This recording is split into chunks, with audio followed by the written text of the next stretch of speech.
ગુજરાતના સરકારી કર્મચારીઓ માટે રાહતના અને ખુશીના સમાચાર સામે આવ્યા છે। સરકારના કર્મચારી પર હવે નિર્ભર ભાઈ બહેનને પણ તબીબી સારવારનો લાભ મળશે। લાભાર્થી માટે ચોક્કસ શરતો પણ નક્કી કરવામાં આવી છે। અત્યાર સુધી માતા-પિતા અને સંતાનોને જ મળતો હતો લાભ। મહત્વનું છે કે ગુજરાત રાજ્ય સેવા નિયમો હેઠળ કુટુંબની વ્યાખ્યામાં હવે સુધારો કરવામાં આવ્યો છે। વધુ માહિતી સાથે એસોસિએટ એડિટર સોનલ અનડકટ જોડાયા છે। સોનલ, અત્યાર સુધીમાં માતા પિતાને સરકારી જે લાભ મળતા હતા તે હવે ભાઈ બહેનોને પણ મળશે। કેવા પ્રકારની માહિતી?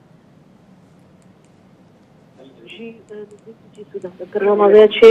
મહત્વનું છે કે ગુજરાત સરકારના આરોગ્ય અને પરિવાર કલ્યાણ વિભાગ તરફથી સરકારી કર્મચારીઓ માટે મહત્વનો નિર્ણય લેવામાં આવ્યો છે અને તે અંતર્ગત ગુજરાત રાજ્ય સેવા તબીબી સારવાર નિયમો 2013 હેઠળ કુટુંબની જે વ્યાખ્યા હતી તેમાં સુધારો કરવામાં આવ્યો છે અને તેને વધુ વ્યાપક બનાવવામાં આવી છે અને અંગે સત્તાવાર પરિપત્ર પણ જાહેર કરવામાં આવ્યો છે અને જે સુધારો કરવામાં આવ્યો છે તે મુજબ હવે પછી સરકારી કર્મચારી આર્થિક રીતે આધારિત હોય અને તેની સાથે રહેતા હોય તેવા ભાઈ બહેનોને પણ તબીબી સારવારનો લાભ મળશે। એટલે કે જે સરકારનો નિર્ણય છે તે મુજબ હવે જે આ નિયમો સુધારા કરાયા છે તે તુરંત અને તાત્કાલિક અસરથી અમલી બનાવવામાં આવશે અને હવેથી સરકારી કર્મચારી સાથે રહેતા અને તેના પર આર્થિક રીતે આધારિત પરિવારના સભ્યો એટલે કે માતા પિતા પત્ની અથવા પતિ સહિતના નિર્ભર હોય તેને પણ આ કેટલીક પરિસ્થિતિમાં લાભ મળશે સારવારનો।